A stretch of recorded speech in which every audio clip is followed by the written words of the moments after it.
मिसाल टुडे से मैं आपका साथी, आपका मित्र कुणाल पंत। साथियों, बताना चाहता हूं जैसे कि आज हम हैं 24 फरवरी दिन बृहस्पतिवार।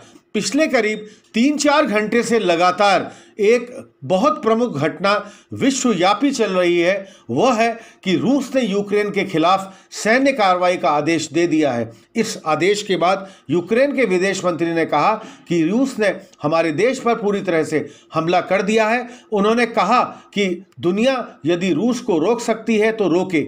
दूसरी तरफ यूक्रेन के राष्ट्रपति ने भावुक अपील भी की है। उन्होंने रूस के लोगों से पूछा, क्या आप युद्ध चाहते? रूस के सैन्य कार्रवाई के आदेश पर अमेरिकी राष्ट्रपति जो बाइडेन ने यह कहा कि पुतिन ने पूर्व नियोजित युद्ध का रास्ता चुना है। पुतिन ने कहा कि युद्ध में हुई मौतों के लिए रूस जिम्मेदार होगा। भारत ने सुरक्षा परिषद में कहा है कि रूस और यूक्रेन इस मुद्दे का शांतिपूर्वक हल निकालें। ऐसे में इस युद्ध का भारत पर क्या असर होगा ये हम जानते हैं। इस पर अगर हम भारत की बात करें तो कच्चे तेल की कीमतों में बहुत बड़ा प्रभाव दिखेगा। रूस और यूक्रेन के बीच संघर्ष का असर सीधे कच्चे तेल की कीमतों में भी देखने को मिल सकता है, क्योंकि रूस यूरोप में नेचुरल गैस का करीब 1/3 प्रोडक्शन करता है। वैश्विक तेल उत्पादन में रूस की जिम्मेदारी और हिस्सेदारी करीब 10% 10% की है। दोनों देशों के युद्ध के बीच अंतर्राष्ट्रीय स्तर पर कच्चे तेल यानी कि क्रूड ऑयल की कीमत 2014 के बाद पहली बार $100 प्रति बैरल के पार पहुंच गई।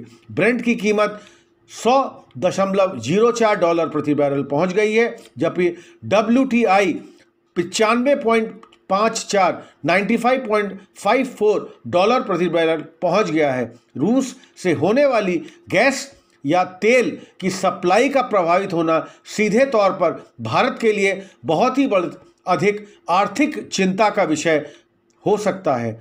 बावजूद इसके कच्चे तेल की बढ़ती अंतर्राष्ट्रीय कीमतें उसकी मुश्किल और भी बढ़ा सकती हैं। इसकी वजह से भारत अपनी ज़रूरत के लिए तेल के आयात पर अधिक निर्भर रहेगा। न्यूक्लियर एनर्जी पर भी काम होगा प्रभावित। न्यूक्लियर एनर्जी, क्योंकि भारत में यूक्रेन एम्बेसी की वेबसाइट पर दिए गए आंकड़ों के अनुसार 2020 में दोनों देशों के बीच $2.69 बिलियन का व्यापार था। इसमें यूक्रेन ने भारत को $1.97 बिलियन का एक्सपोर्ट कर दिया था। वहीं भारत ने यूक्रेन को 721.54 मिलियन डॉलर का एक्सपोर्ट किया था। युद्ध की स्थिति में यूक्रेन के साथ भारत का व्यापार संकट में पड़ सकता है। एक अनुमान के अनुसार भारत ने साल 2020 में यूक्रेन से 1.45 बिलियन डॉलर के खाद्य तेल की खरीद की थी। इसके अलावा भारत यूक्रेन से खाद्य, न्यूक्लियर रिएक्टर और बॉयलर खरीदता है। न्यूक्लियर रिएक्टर और बॉयलर के मामले में तो रूस के बाद यूक्रेन भारत का दूसरा बहुत बड़ा सप्लायर है। इसकी आपूर्ति में बाधा आने से भारत का न्यूक्लियर एनर्जी कार्यक्रम धीमा हो सकता है। साल 2014 में क्रीमिया से लेकर रूस और यूक्रेन में तनाव बढ़ने से पहले भारत और यूक्रेन के बीच $3 बिलियन से अधिक का था। हालांकि समय के साथ यह सुधरा भी है, लेकिन अभी भी यह पुराने स्तर पे नहीं पहुंच पाया है। युद्ध की स्थिति में इसके फिर से संकट करने के से आसार हो सकते हैं।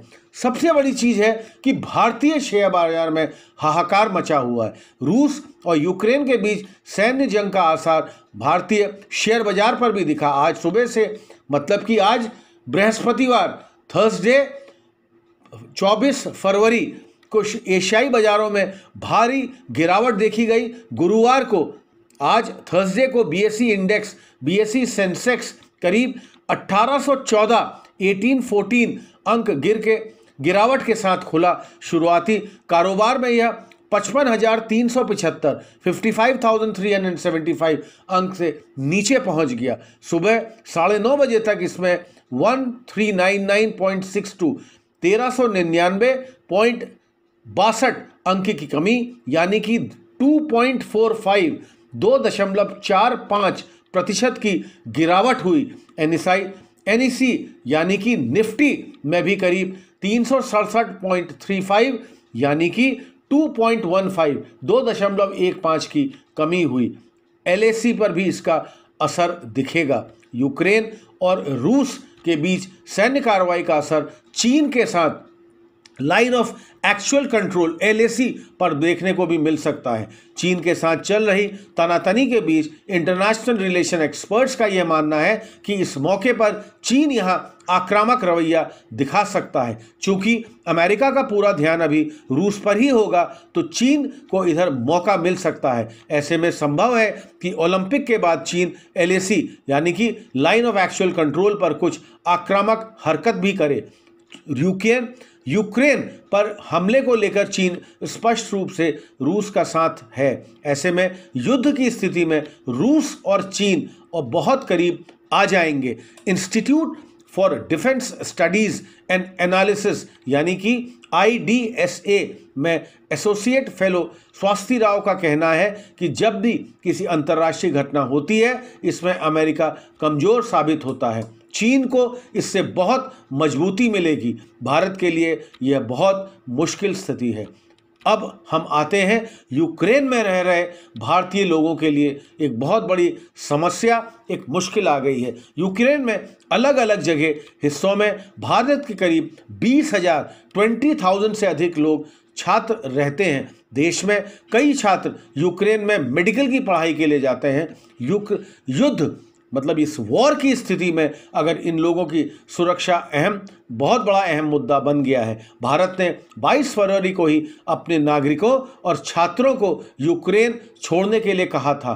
भारत सरकार की तरफ से अपने नागरिकों को वहां सुरक्षित निकालने के लिए प्रयास किए जा रहे हैं। एयर इंडिया का एक विमान यूक्रेन से कुछ भारतीय लोगों को लेकर भी आया है। तो साथियों, ये थी हमारी आज की जो लगातार चल रही है, मतलब कि 24 फरवरी, आज गुरुवार बृहस्पतिवार 24 फरवरी की पिछले जो 5-6 घंटे से लगातार हमारे अपडेट्स चल रहे हैं रशिया यूक्रेन वॉर।